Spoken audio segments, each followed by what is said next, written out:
A local author is releasing her second thriller just in time for Halloween. As WJCL 22 News' Frank Sulkowski reports, Bryan County's Viggy Hampton is once again showcasing her hunger for horror and humor in Much Too Vulgar.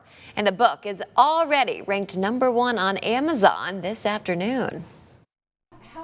Viggy Hampton's objective: finding readers' horror funny bone.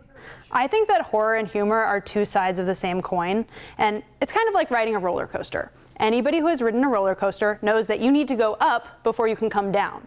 For me, the up is the humor, the down is the horror. The Richmond Hill author releasing her second horror thriller this year, Much Too Vulgar, a tale of a determined and deeply disturbed pre-med student who will do anything to get into a top medical school. It's an absolute pressure cooker. It is cutthroat.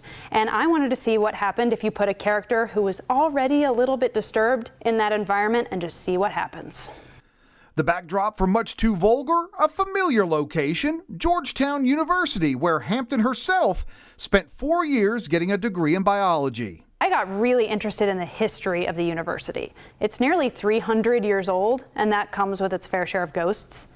It also has a very spooky kind of infrastructure and architecture. There are tunnels underneath the main building that are really terrifying. Successful author, just one of the many hats Viggy wears. She's a married mother of 2, an epidemiologist, content marketing strategist, and host of her own podcast, Horror, Humor, Hunger.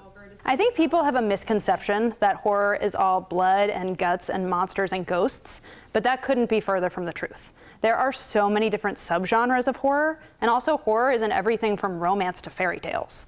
So if you say you don't like horror, you just maybe haven't found the right horror subgenre for you. Much Too Vulgar, like her debut novel, A Cold Night for Alligators, getting high praise from critics and fellow writers.